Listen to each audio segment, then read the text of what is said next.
Hi everybody, welcome back to the channel. Today we're going to be taking a look at the G.I. Joe Classified series, Rock and Roll.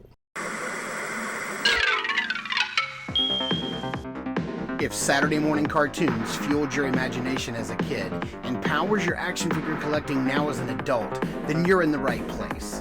Thanks for stopping by and welcome to Saturday Morning Toy Collector. And if you like my content, please consider subscribing.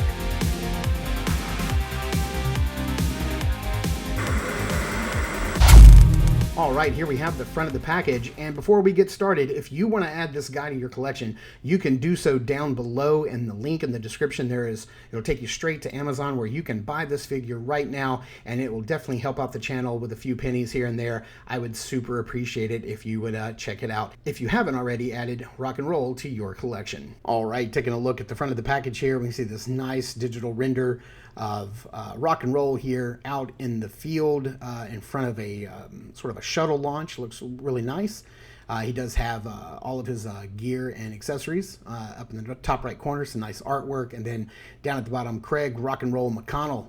I'm digging it. This guy looks so good. Flipping around here on the side, you can see the QR code, number 71 in the bunch. You can see all of his stats down there in the lower bottom under the QR code, and that nice, hang 10 style finger pose, hand pose on the side with that artwork. I really like the sketchiness of that artwork. It looks great. Flipping around here on the back, you can see he's one of the taller Joes, standing at 6.4 inches tall. You can see all the stuff he comes with, and then they've punched in a little bit on one of his tattoos and the belts that go around his back, and again, his four designations or specialties right there down below. If you want to see how this guy comes packaged in the box, he comes just like this. And just like with Shipwreck, he does have that black and white version of his artwork behind him in the background, and then his footlocker off to the right with all of his equipment in it. And speaking of that equipment, here's everything he comes with. He does come with a big machine gun with little arms or a little bipod legs that fold down. He comes with his helmet, his machine gun ammo box, the little feeder part of the ammo that goes in there, his sidearm, a communicator, his hang 10, devil horns hands, his fist, and then a machine gun belt, which feeds into the gun itself, which is really nice. Here's just a closer look at the figure standing straight up and down, looking really good. Got his helmet off, and it's just, no frills, no crazy poses here. Just straight up and down looking at this guy, and I really dig him. I like how they kind of broke up the upper part of his shirt with that tan color, that lighter white color, that off-white color. I think it looks really nice against the green and the browns, and his skin tone and the hair color. Just everything is working so well with this guy, from the belts, the holsters, the knee pads, which I dig, and the new boots. I really dig everything going on. I love the bracelet, and the bullet gauntlet that he's got, or bullet bracelet around his other arm, just looks fantastic. Flipping around here on the back, you can see if you want to give him a backpack, you can, because his hole is exposed right between his shoulder blades, right where the belts cross. You can see he's got a little canteen on his waist, which is really cool. The back of the bracelets on his wrist, and then the stitching on his holsters looks really nice. The pants and the boots, all attention to detail here, really nice, and I'm digging it on this figure. Just wanted to remove one of the bracelets on his right arm, so you can see he's got a upper bicep tattoo of what looks to be some sort of skull with like maybe smoke or something coming out of the mouth, and then he does have what looks to be like some sort of koi fish or a catfish or some kind of fish on his lower arm. And it's just incredible the way they designed the tattoos to fit with the arm and also work with the articulation. Is just great, and I'm glad they went with the pinless joints here. Of course, I mean, that's standard with G.I. Joe, but I'm glad they did it, because you don't want to break up those tattoo sleeves with pins. Flipping around here on the other side, the upper bicep does sort of have like a skull with like lightning bolts coming out of his eyes and smoke around the bottom, and then you've got like this big wave crashing on his arm, which is great. It goes with the hang 10 fingers, and then he does have sort of like a skull on the back of his hand that you could like kind of hold up in front of his face, which is kind of cool. It reminds me of the way that the Jared Leto Joker had the smiley face on his tattooed on his hand, which looks really nice. And then this is a figure where the helmet just does so much for it. You put that big ballistic helmet on, and it just looks great. The little tampo on the top that says Hang 10 looks nice. all like the earmuffs that protect his ears from the heavy machine gun is great. The strap hanging down is awesome, and that look on his face is just killer. And I love the paint wash on the beard. It looks like every single strand is painted and sculpted, even though I know it's not, but it gives off that illusion, and it looks great. So I'm really happy with the paint apps on mine.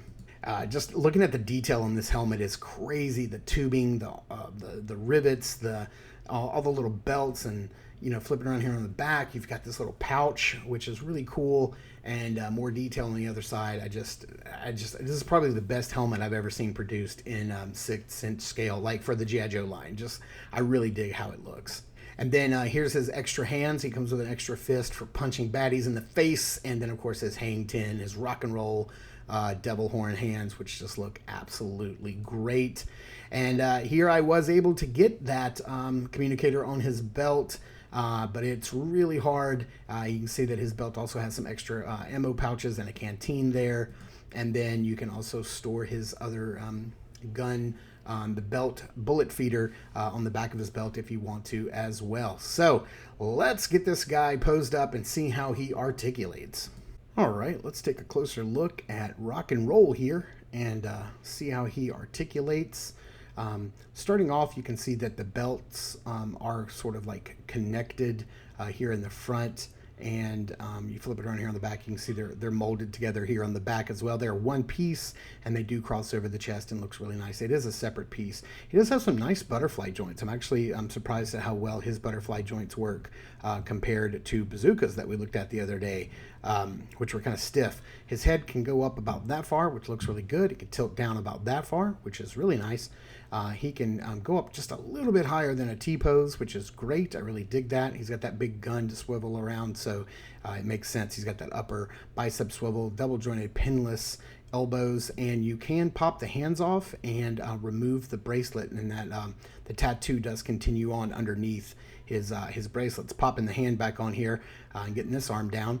Let's see here with his chest, he can articulate down that far, which is really nice. He can look back about that far. He can swivel right there at the ball joint at his waist, and he does have this little belt piece is kind of loose and floats around. He does have the drop down leg, so you can get it to go forward about that far and back about that far. He does have the upper thigh cut, double jointed pinless knees, which is always nice and appreciated. Standard issue here with G.I. Joe. He does have the upper boot cut, which is nice, and hinge and swivel down at the foot, which is really great. Now, I know I was able to get this to stick in some pictures, but in reality, you're not going to get this guy to stay on there. I just absolutely can't get it to stay in at all. You can try around here on the back. It's not any better. It's just that the peg on the back of this communicator is just too fat and too gummy, and the hole's a little too small, and so that thing is going in my accessory bin.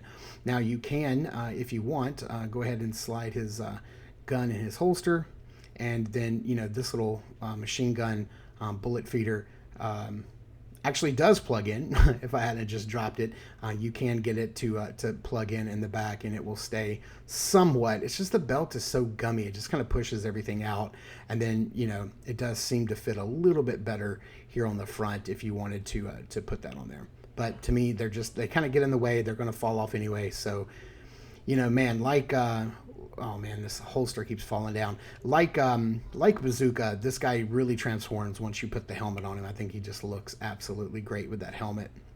No doubt about it. Really brings the figure to life. But for size comparison, we're going to take the helmet off, go ahead and get him up on a stand here, and then we're going to bring out a couple of other Joes that we've already looked at, just because we happen to have them out on the review station. So here we are with Shipwreck, looking really good next to his other bearded buddy here, and then another guy with a mustache and a helmet. We got 3 guys here with 3 different types of helmets on, hats and helmets, and they all just look great. And even though that Rock and Roll is a big burly guy, he's still not as big as Bazooka. And I really like that they're changing up the frames of these bodies and these bucks and giving us different sizes. So let's get this guy under some lighting and into some backgrounds and see how he poses up. Man, I really like Rock and Roll. He's hitting on all nostalgia cylinders for me. I love that big gun that he's got. I love that he's big and kind of bulky, but still not as big as some of the other Big Joes that we have in the line. Just all the little details and storytelling moments that they have on this figure are just fantastic. The tattoos, the beard, the helmet. There's just so much to really dig into and love about this character and this particular figure, and I love it. I think he looks great. He is one of the classic Joes, and definitely one we needed in the line, and one that I'm excited to see how they may repaint or reuse this guy in the future.